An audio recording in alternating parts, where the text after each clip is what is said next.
to a great start. Good morning, everyone. Wonderful. My name is Erin Byrne. I am the director of family ministry here at the table, as you may know, and I grew up just outside of Seattle. It's been a while since I was home, and I miss it a lot. So I was excited when, just over a year ago, one of my favorite writers announced that he was moving there. This is a writer whose work I love, but my excitement about him moving to Seattle turned to frustration one day when he complained that people from Seattle are really judgmental towards anyone using an umbrella.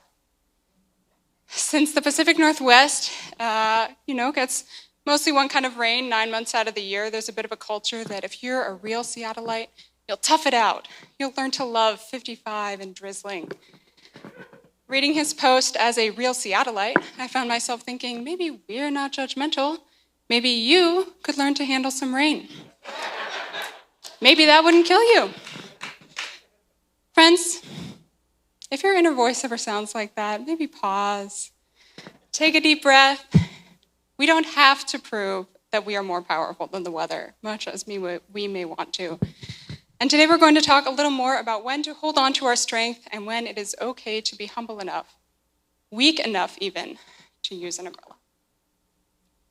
This week we're continuing our series on the story of the Exodus, reading about some of the plagues of Egypt and digging into what it means to think of God as a deliverer. We're going to read through the first 3 plagues, and then we're going to talk about the false stories that Pharaoh and the Egyptians believed about themselves, and learn about how God can deliver us from those stories we tell ourselves, and how we can participate in that deliverance. Last week, Pastor Tonetta gave us the context that at the time of today's story, the Israelites are living as slaves in Egypt. Many of them are brickmakers, building homes and temples for the Egyptians, their oppressors. For a few chapters now, our Israelite heroes, Moses and his brother Aaron, have been going back and forth to Pharaoh, the Egyptian ruler, asking him very famously to let my people go. To which Pharaoh responds, "Who is this God that I should heed them and let Israel go? I do not know your God. I will not let Israel go." We've talked a lot recently about Pharaoh's question, who is this God? But who is Pharaoh? Pharaoh was the ruler of all of Egypt. In the book of Exodus, we don't see a governmental system with a lot of checks and balances, a ruler with a healthy sense of humility about his place in the world. In fact, the ancient Egyptians also understood their rulers to be intermediaries with the gods, so people with divine power. On Pharaoh's side, what does it look like to spend your whole life being told not only that you are the most powerful person around, but also that you have power from the gods? What does it mean to grow up knowing that pharaohs before you had pyramids built in their honor? In Pastor Tonetta's sermon last week, we saw what that looks like for Pharaoh. Every time there is a chance that someone else might start to gain some power, Pharaoh gets defensive. The Israelites have been slaves for a while now, and they start to outnumber the Egyptians, so Pharaoh makes them do even more manual labor. Moses asks Pharaoh to give the Israelites a break, a short retreat in the wilderness to worship their God. Pharaoh turns around and tells them to collect their own straw for the bricks they're making their work even harder without time for retreat. Moses says that God commands that Pharaoh let the people go. Pharaoh says, "Who is this God that I should obey them? I do not know your God."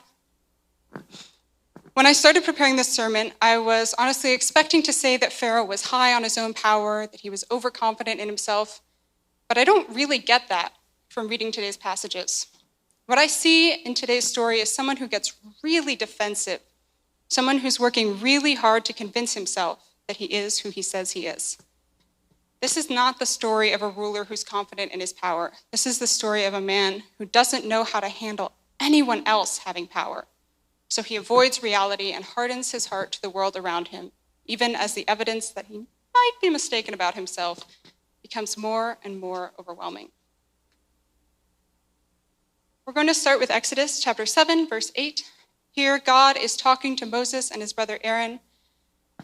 The Lord said to Moses and Aaron, "When Pharaoh says to you, 'Perform a wonder,' then you shall say to Aaron, 'Take your staff and throw it down before Pharaoh, and it will become a serpent.'" So Moses and Aaron went to Pharaoh and did as the Lord had commanded. Aaron threw down his staff before Pharaoh and his officials, and it became a serpent. Then Pharaoh summoned the wise men and the sorcerers, and they also, the magicians of Egypt, did the same by their secret arts. Each one threw down his staff, and they became serpents. But Aaron's staff swallowed up theirs. Still, Pharaoh's heart was hardened, and he would not listen to them, as the Lord had said.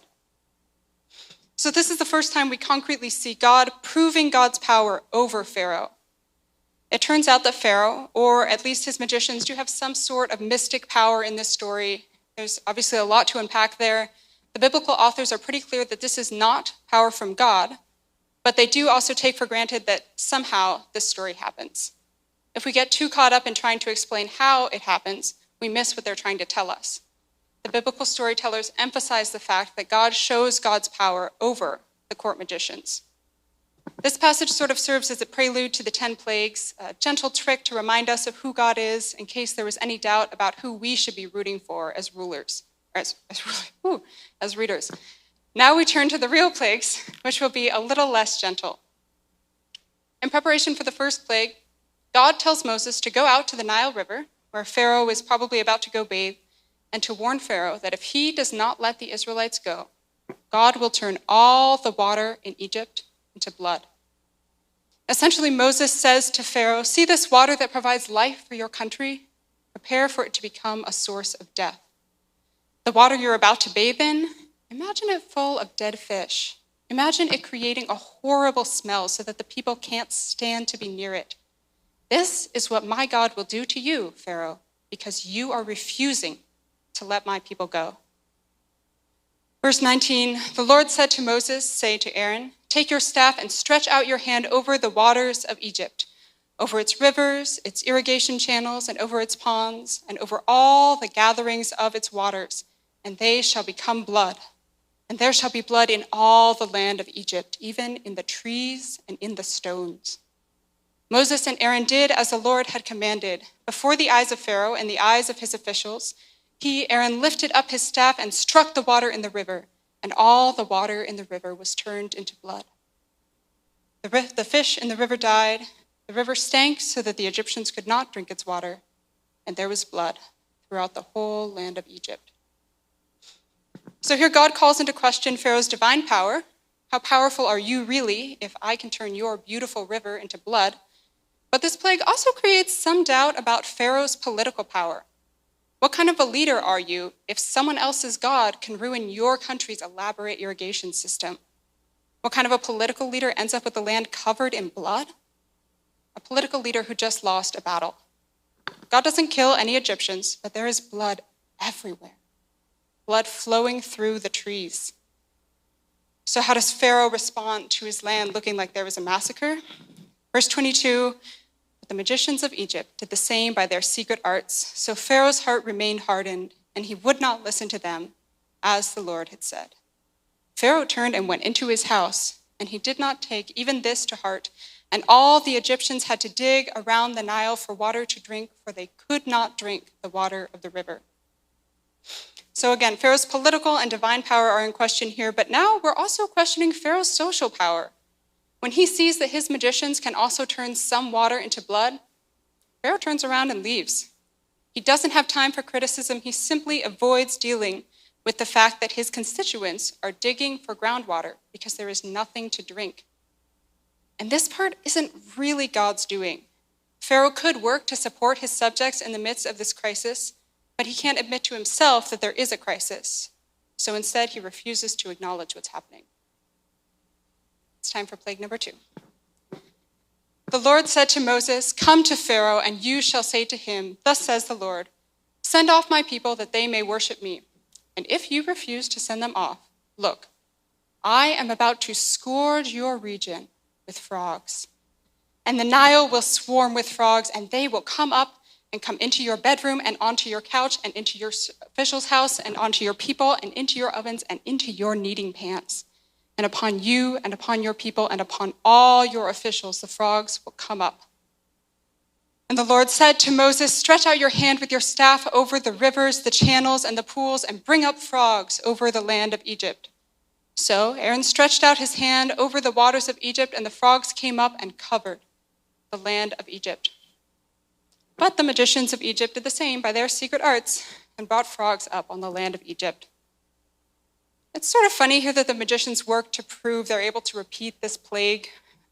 Just what we were hoping for. More frogs. Their magic doesn't really seem to make things better for the average Egyptian. That said, the frogs in Pharaoh's bedchamber do seem to get to him eventually.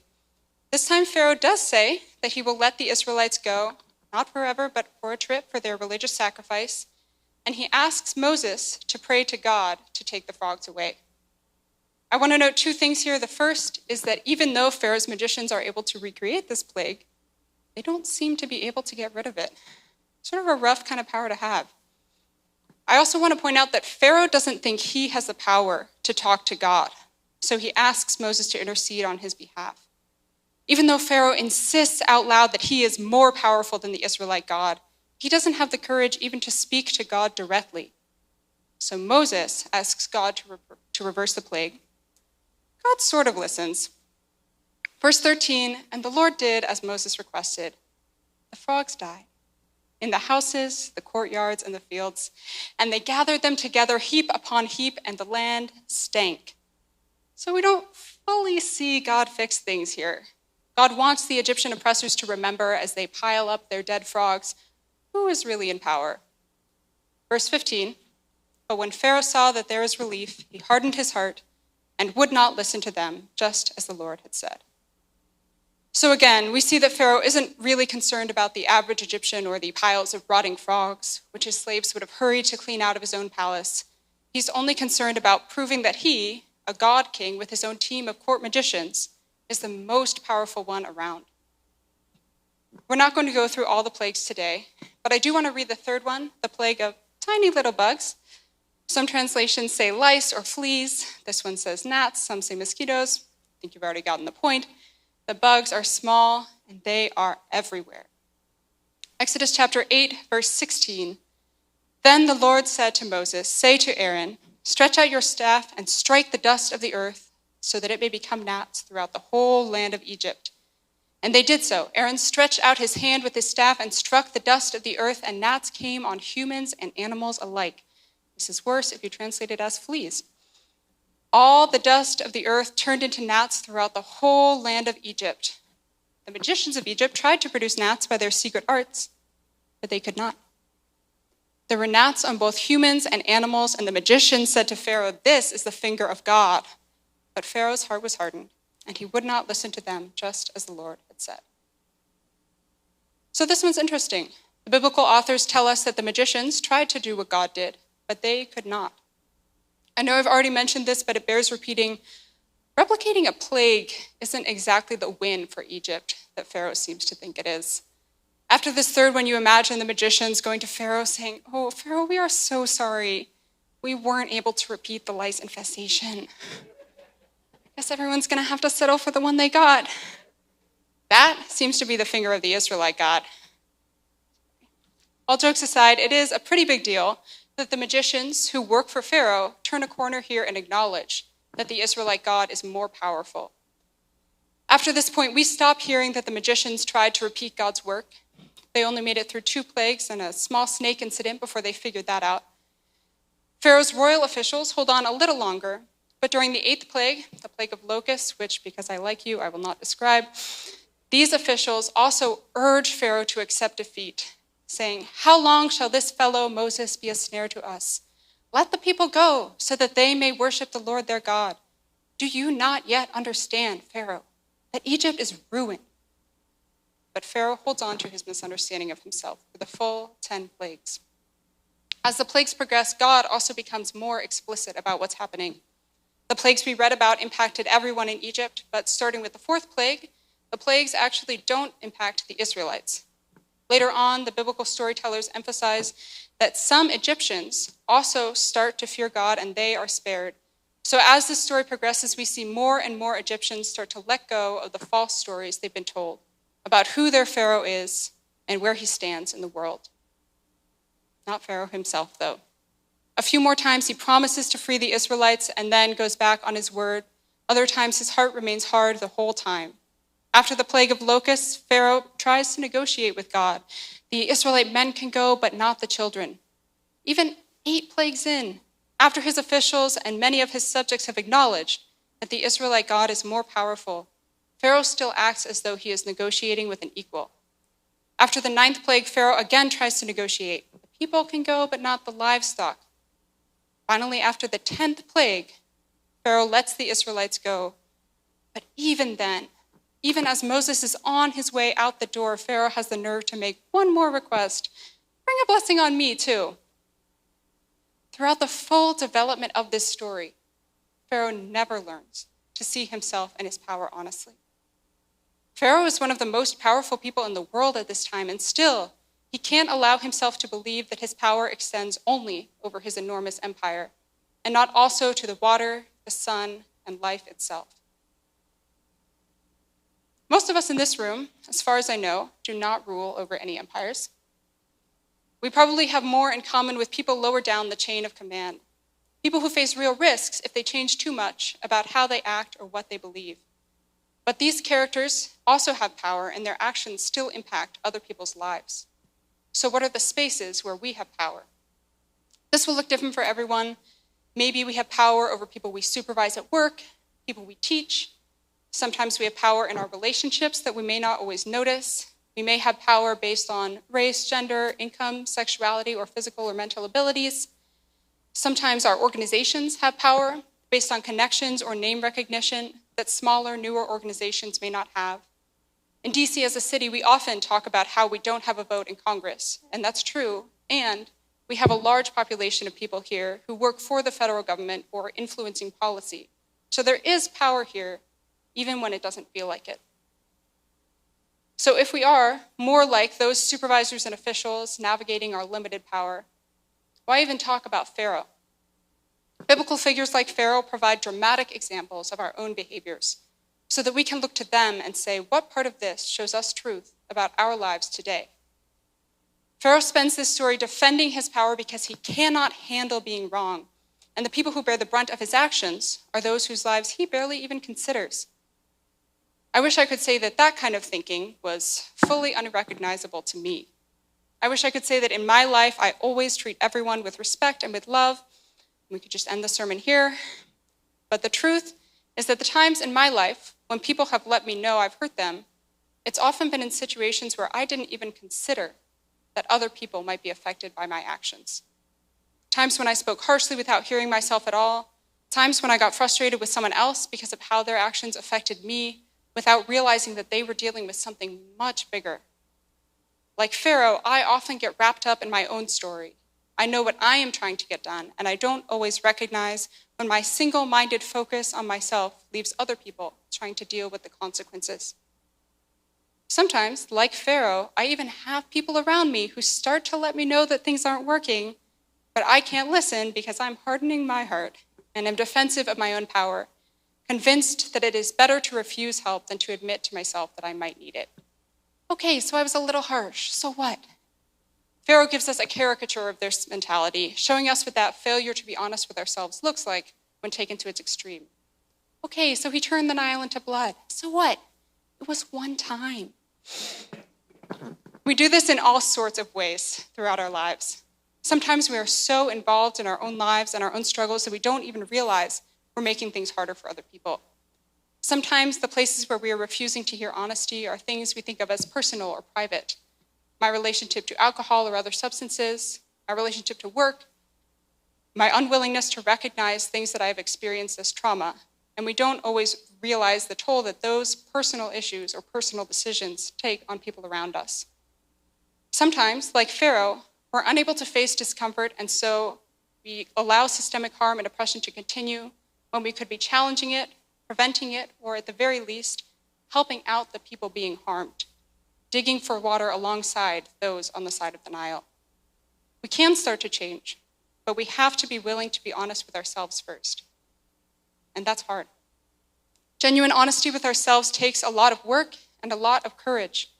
It requires us to allow ourselves to be humble, to be willing to let go of power if that's what needs to happen. Honesty means following the model set by Jesus, who humbled himself enough to come to earth, live as a part of an oppressed society in fellowship with other people there, and really empathize with their lives, rejoicing when they rejoiced, mourning when those around him mourned. Honesty requires us to spend our lives empathizing with other people and even being vulnerable enough to risk change so that we can rebuild ourselves into more thoughtful and loving people. So that instead of building pyramids and empires, we can build communities rooted in love and justice.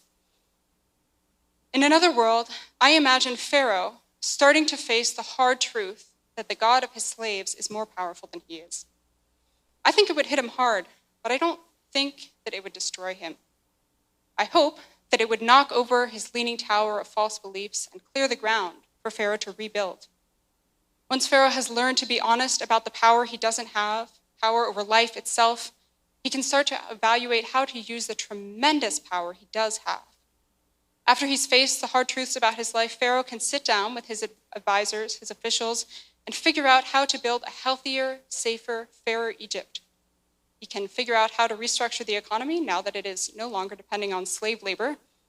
He can set up the systems in his own life that help him to hear honest truths from those around him, to empathize with people in his kingdom. That would be huge, and how much better for all of Egypt if their ruler were able to let go of the power he wants to have and instead figure out how to use the power he does have. As you may know, this does not happen in the story of the Exodus. God doesn't force us to change, and God doesn't deliver us from the lies we tell ourselves unless we choose to allow ourselves to be delivered. Pharaoh chooses over and over again to harden his heart and to choose stubbornness over deliverance. But we don't have to do that. God can and does deliver us from our misunderstandings of ourselves and our misuse of power. God just doesn't do it alone. God delivers us through connection. In today's story, we saw how disconnected Pharaoh was, both from God and from other people. He was unwilling to admit to himself that there was a problem, unwilling even to speak to God, and unwilling to listen to those around him, telling him that he was off base.